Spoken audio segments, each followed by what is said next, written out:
Hello friends, welcome to my YouTube channel. Today discuss a viral video for class 10 মাধ্যমিক exam 2027.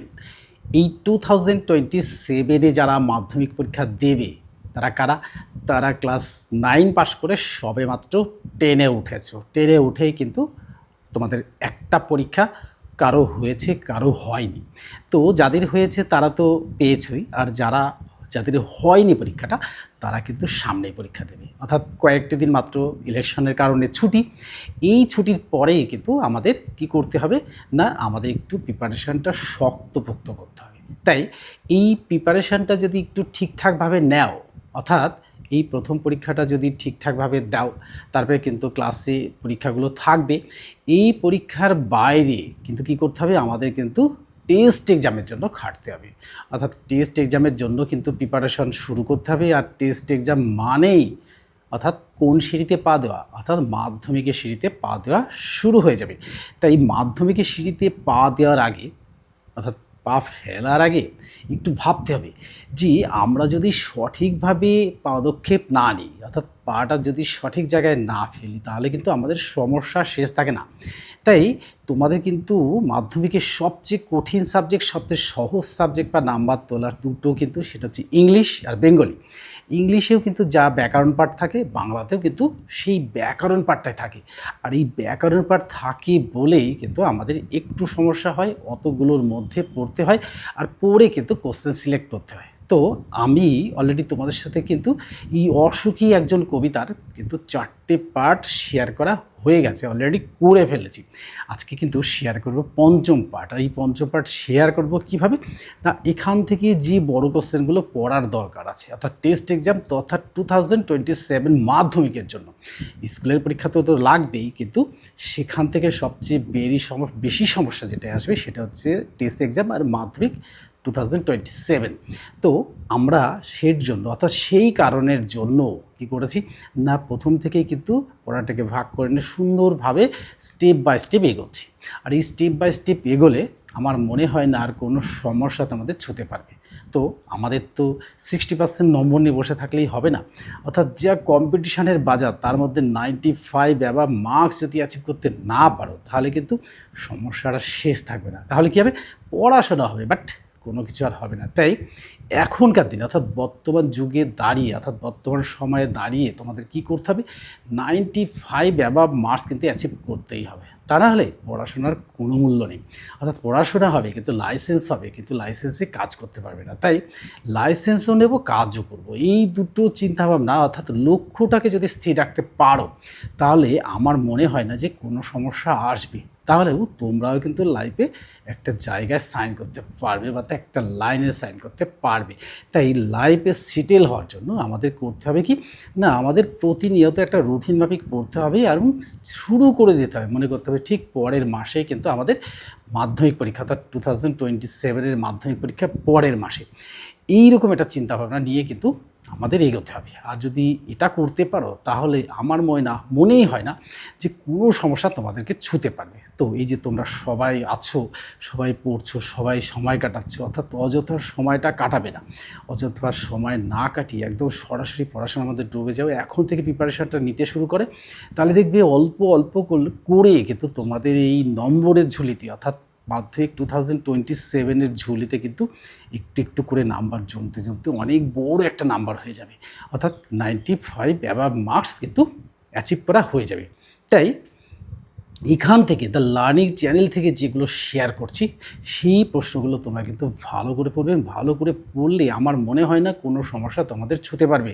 আর ছুঁতে পারার আগেই কিন্তু আমরা কী করব না, সেই জায়গাটা অ্যাচিভ করে ফেলবো, তাহলে আর আমাদের সমস্যা হবে না। তো আমরা যে ভিডিওগুলো শেয়ার করছি, অর্থাৎ দেখো মাধ্যমিকে তোমাদের কিন্তু এই চ্যানেল থেকে, অর্থাৎ লার্নিং চ্যানেল থেকে কি না 5টা সাবজেক্ট কিন্তু তোমাদের সামনে শেয়ার করা হয়। শেয়ার করার সাথে সাথেই কী করা হয়, কোন কোন সাবজেক্ট উত্তরও বলা হয়, কোন কোন subject English, Bengali, life science, geography and history, এই 5টা সাবজেক্ট তোমাদের সামনে করা হয়। আর বাদবাকি 11-12 কিন্তু সেটা শেয়ার করা হয়। তো তোমরা যদি যুক্ত থাকো, তাহলে কী হবে, তোমরাও কিন্তু 11-12 পর্যন্ত এই চ্যানেলের সাথে থাকতে পারবে। আর চ্যানেলের সাথে থাকতে পারবে মানে থাকতে হবে, কেননা আমি এমন কোনো ভিডিও শেয়ার করি না যে কোশ্চেনগুলো পরীক্ষায় আসে না। তাই তোমাদেরও থাকতে হবে, এটা কিন্তু বাধ্যতামূলক না হলেও প্রয়োজন আছে। তো তোমরা থেকো। আমার যারা সাবস্ক্রাইবার আছে তাদের কাছে অনুরোধ, তোমরা কিন্তু কি করবে না, বন্ধুদের মধ্যে শেয়ার করে দেবে। আর শেয়ার করে দিলে কি হবে, বন্ধুরাও জানতে পারবে, আর আমিও ভীষণভাবে মোটিভেটেড হব, আর এরকম গুরুত্বপূর্ণ ভিডিও নিয়ে তোমাদের সামনে হাজির হব। আর যে নতুন বন্ধুরা ভিডিও দেখছো তারা কিন্তু চ্যানেলটিকে সাবস্ক্রাইব করে রাখবে, আর পাশে লেখা বেল আইকন বাটনটি অন করে দেবে। তাহলে কী হবে, তোমাদের সকলের আগে ভিডিওগুলো চলে আসবে, আর বন্ধুরাও জানতে পারবে। তো এডুকেশন এমন একটা জিনিস, দেখো তুমি ভাবছো যে দান করছি, আমি ভাবছি যে দান করছি, নো, আমরা যত বেশি শেয়ার করব তত নিজের কাছে আরও বেশি সুন্দর মনে হয়, অর্থাৎ কনসেপ্টটা সুন্দরভাবে ক্লিয়ার হয়ে যাবে। তাই আমি বলবো বন্ধুদের মধ্যে শেয়ার করে দেবে, বন্ধুরাও জানুক, তোমরাও জানো। তাহলে আজকে যে 5টা ভিডিও, আজকে 5 নম্বর পার্ট শেয়ার করছি, তার আগে কিন্তু 4 নম্বর পার্ট কিন্তু অসুখী একজন কবিতায় কিন্তু শেয়ার করা হয়ে গেছে। আজকে 5 নম্বর পার্টের মাত্র কয়েকটা কোশ্চেন, এই কোশ্চেন কটা যদি তোমরা ঠিকঠাক পড়ে রাখো তাহলে আমার মনে হয় না যে তোমাদের আর কোনো সমস্যা ছুতে পারবে। তাই এই কোশ্চেন কটা একটু ভালো করে পড়ো, দেখবা যে এর মধ্যে থেকেই কিন্তু কোশ্চেন আসবে, এটা কিন্তু 100% শিওর। তো সেই কোশ্চেনগুলো শেয়ার করি। কিন্তু দেখো কোশ্চেনগুলো খুবই সোজা, কিন্তু খুবই জটিল, একটু বুঝিয়ে লিখতে হবে। আর লেখার স্টাইলটা আমি বলে দেবো কীভাবে লিখতে হবে ঠিক সময় মতো। আর কি, যদি প্রয়োজন হয় যে উত্তরগুলো লিখে দিলে ভালো হয়, তাহলে অবশ্যই এই কোশ্চেনগুলো তোমরা কমেন্ট করলেই আমি কিন্তু লিখে দিতে প্রস্তুত। তো তোমরা কমেন্ট করবে, আমি আশায় আছি তোমরা কমেন্ট করে তোমরা বলবে, আমি উত্তরটা লিখে পাঠিয়ে দেবো, অবশ্যই পাঠিয়ে দেবো। তো আজকে শেয়ার করবো 5 নম্বর পার্ট, আর 5 নম্বর পার্ট শেয়ার করার সাথে সাথে কী হবে, তোমাদের বড় কোশ্চেন অর্থাৎ 5 নম্বরের কোশ্চেনগুলো কিন্তু শেয়ার করা হয়ে যাবে এবং বাছাই করা হয়ে যাবে। এখন থেকে বাছাই করে রাখো, তাহলে কিন্তু আর তোমাদের সমস্যা আসবে না। তাহলে চলো দেখো, এখানে লিখব 1 নম্বর কোশ্চেন। 1 নম্বর কোশ্চেন লিখব যে অসুখী একজন কবিতায়, অসুখী সুখী একজন কবিতায়,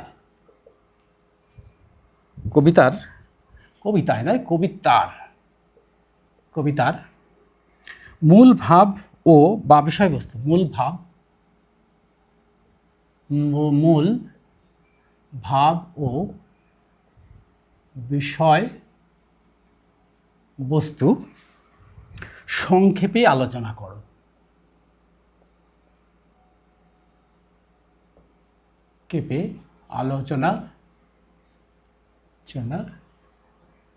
করো।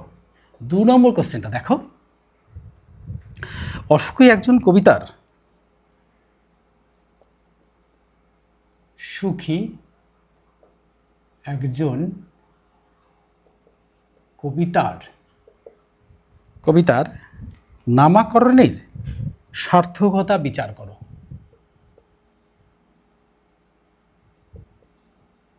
করণের সার্থকতা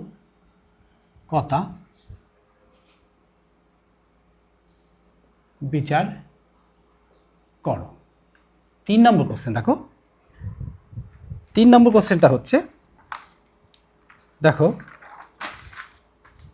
সব চূর্ণ হয়ে গেল, সব চূর্ণ হয়ে গেল, জ্বলে গেল আগুনে,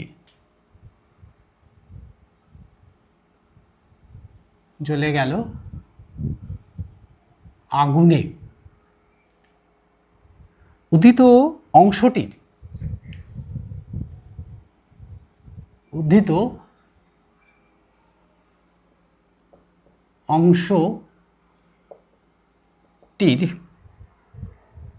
আলোকে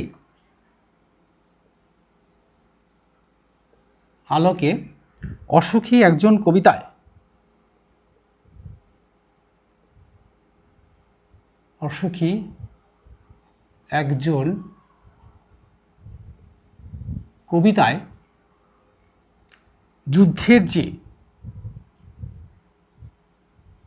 যুদ্ধের যে সৃষ্টি ফুটে উঠেছে তার বর্ণনা দাও। উঠেছে তার বর্ণনা দাও। 4 নম্বর কোশ্চেন দেখো, সেই মেয়ের মৃত্যু না, হ্যাঁ, সেই মেয়ের মৃত্যু না কেন?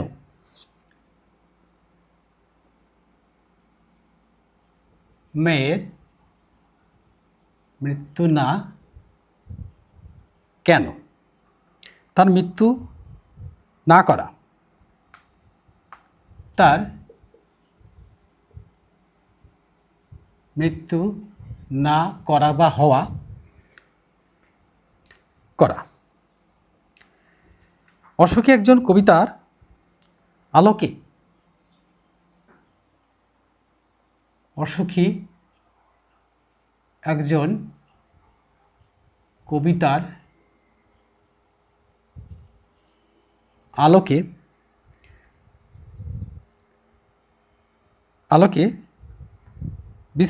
বিশিষ্ট বৈশিষ্ট্য বর্ণনা করো। আলোকে বৈশিষ্ট্য বর্ণনা করো।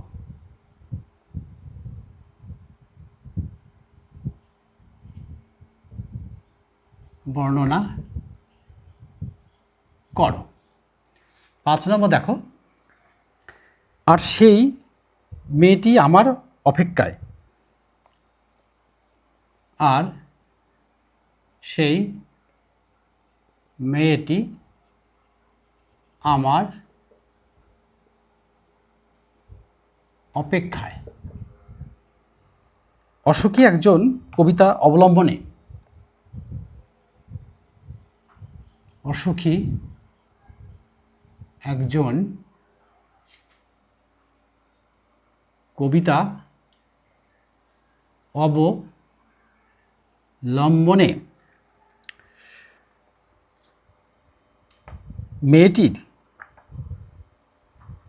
মেয়েটির অপেক্ষা যে মেয়েটির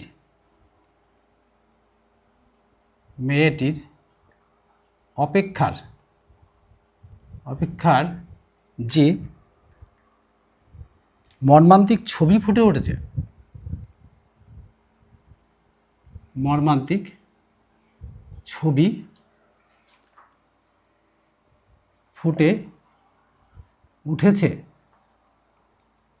তার বর্ণনা দাও। লাস্ট কোশ্চেন 6 নম্বর, অশোকী একজন কবিতায় অসুখী একজন কবিতায় যুদ্ধের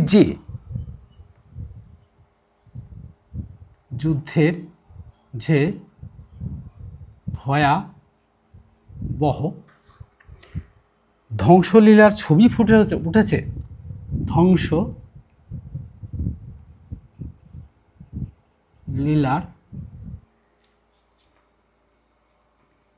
ছবি ফুটে উঠেছে, তার বর্ণনা দাও। দেখো, এই যে 6টা কোশ্চেন, 1 2 3 4 5 6, এই 6টা কোশ্চেনের বাইরে কিন্তু কোনো কোশ্চেন আসবেই না। এটা কিন্তু তোমরা 100% ধরে নিতে পারো। তাই আমি বলবো, আর দেরি না করে এই কোশ্চেন কটা সঠিকভাবে পড়বে, দেখবে এর উপর বেস করে কিন্তু বাকি প্রশ্নের উত্তরগুলোও দেওয়া যাবে। আর প্রশ্ন লেখার সময় শুধু লিখবে যে এই যে পাবলো নেরুদা কোথাকার কি, কোন ধরনের কবি, কোন দেশের কবি, কার কোন কাব্যগ্রন্থ থেকে, কোথা থেকে নেওয়া হয়েছে, এই বর্ণনাগুলো কিন্তু দিয়ে দেবে। আর ভাষা জ্ঞানটা কিন্তু একটু সুন্দরভাবে সহজ সরল ভাষায় লিখবে, লিখলে পরে দেখবে নম্বরটা অবশ্যই পাবে। আর এই কিভাবে প্রশ্ন লিখবে এর কিন্তু আমি একটা ভিডিও তোমাদের সাথে শেয়ার করব। আর কি হবে তাহলে কিন্তু আর কোনো সমস্যাই আসবে না। আর যদি উত্তর শেয়ার করতে বলো তাহলে অবশ্যই উত্তর সমেত কিন্তু এগুলো শেয়ার করে দেবো। তাহলে কী হবে, তোমরা কিন্তু খুব সহজেই পেয়ে যাবে। তাহলে আজকের মতো এখানে শেষ করছি। আর এই গল্পটা কিন্তু এখানে শেষ, পরের দিন কিন্তু একটা নতুন গল্প নিয়ে বা কবিতা নিয়ে হাজির হব, যেটা তোমাদের সামনে কিন্তু খুব সুবিধা হবে। Good bye friends.